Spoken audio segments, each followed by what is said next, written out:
Hey guys, welcome back to another video. As promised yesterday, if there's gonna be follow-up impressions from the playtesters about last night's playtest, I'm gonna make an immediate follow-up video. So here it is. They're talking about destruction, immersion, vehicles staying on the ground when they're destroyed, and so much more in today's video.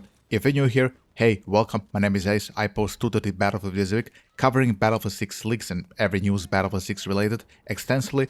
So if that is something up your alley, then please consider leaving a like, comment and a subscription for future content. And without wasting time, let's get into the impressions that came from Telegram. This is from some of the playtesters.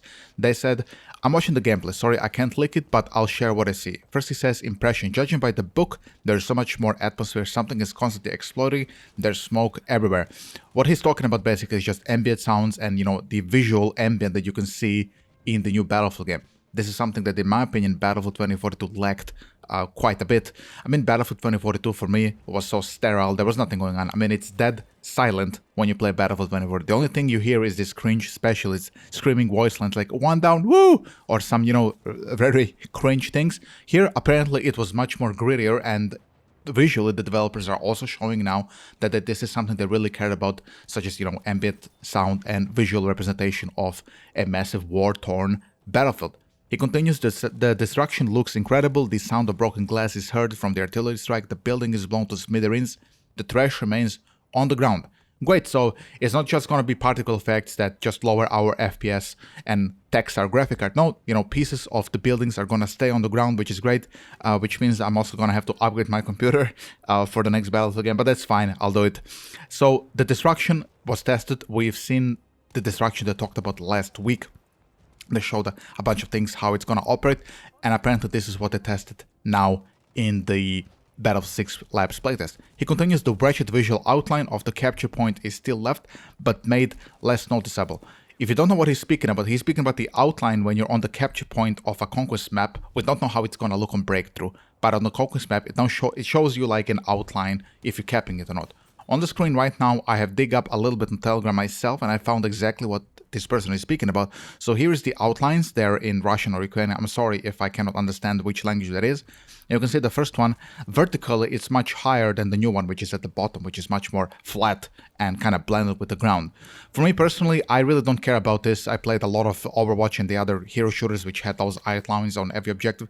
So I'm used to it. I understand why people don't want it. So for me, the very simple solution would be just to give an opacity slider for people, like everything else we had in other Battlefield games. You could, you know, slide opacity slider to the left for basically anything. So this could also be included into that opacity slider, in my humble opinion.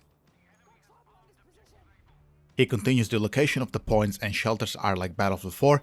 I think this is very subjective. I thought it looks like Altai Range. Many other people thought it looks like Monte Grappa or Empire's Edge or whatever. To me, it definitely looked like Battlefield 4's Altai Range with buildings maybe from Battlefield 1. This was his impression of it, that it looks like Battlefield 4. Take it as you will. If you want to see exactly what he's speaking about in my yesterday's video, it's going to be at the end of this video. You can see exactly the screenshot from the map, and then you be the judge yourself how that looks to you. He continues, the downed helicopter remains on the ground, the blades continue to spin, white smoke comes out of it, it looks cool.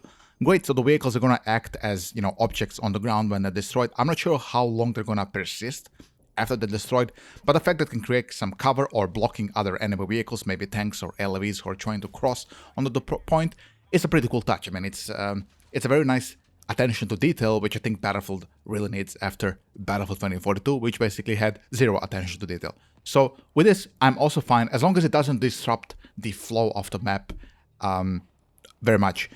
For me, it will be, okay, we have a destroyed helicopter on the ground. When a new helicopter spawns, that carcass should probably disappear. I guess I'll be okay with this. In some places, the new map really does resemble Bad Company vibes. This is also very subjective. I watched the same gameplay he did from Telegram.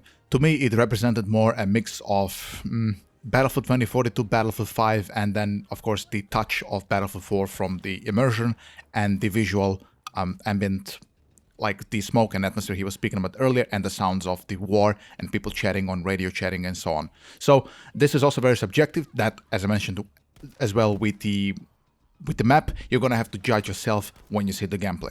Let's move on to the equipment. He says the physics of the equipment is not ideal, but it's not cardboard either. For me, it did kind of look like cardboard, specifically the equipment like the med bags and the ammo packs when they throw this, it looks like they threw down a bag of trash. It's like the whole thing looks very cheap. But to their credit, they did say that many of these animations are placeholder from Battlefield 2042. So for all we know, this is maybe just Angel's ammo pack or ammo bag or whatever the hell he carries. So I wouldn't judge that yet. The animations are not finished, that they're all confirmed. He says, after the destruction of the equipment, you can respawn. I really don't know what that means. After the destruction of the equipment, you can respawn. I don't know what that is. If you know what the hell he means, then let me know in the comment section. Now let's move on to the mechanics and guns. This is something very important. He starts with, there is suppression. What type of suppression? I don't know.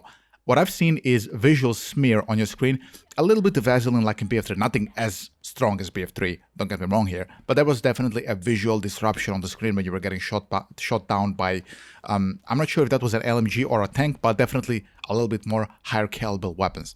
He continues, weapon modification is more akin to Tarkov, a sketch is included. That sketch I also include yesterday in my videos. If you want to see it, it's going to be at the end of this video.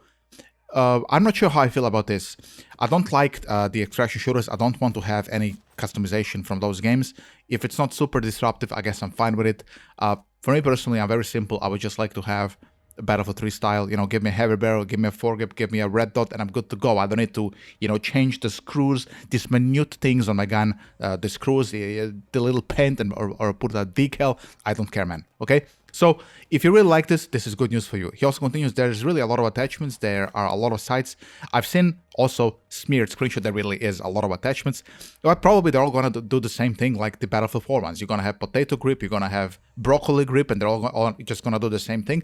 But it's nice to have a visual representation of what you want to have on your weapon, I guess. It says Team Rose is still 2042. They also confirmed everything. Team Rose, Comoros, everything is a placeholder. So how it's gonna look, we don't know. And he says after that it shows what part of the body was hit, obviously under the battle royale. Now I've seen this as well. When you get shot, for example, in the chest and you die, it's gonna be like a silhouette of a human being on the kill cam, and you're gonna see how much damage you took. I guess this is fine. I mean, having more details how you died is gonna lead to less frustration, knowing how you just got one-shotted by a shotgun. Oh, I took 100 damage to the chest. Fine. So this is okay with me as well.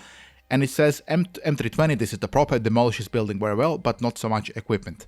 Okay, I mean, it's nice that you can destroy buildings with explosives. This is also an explosive launcher, so this is fine with me. And he says, and finally, for some reason, I really enjoy the airplanes. After 2042, I forgot what thrill it is when a fighter flies next to you with gorgeous sound. That we all went over yesterday, that the planes and the air vehicles really sounded immersive and looked very impressive. So these are the impressions for today, guys. If you really enjoyed watching this video, then please leave a like and comment for the algo. And if you're new, subscribe for more content. I really upload a criminal amount of content playing every Battlefield game I can get my hands on. Have a nice weekend, guys. I'll see you on the next video. Bye-bye. Take it easy.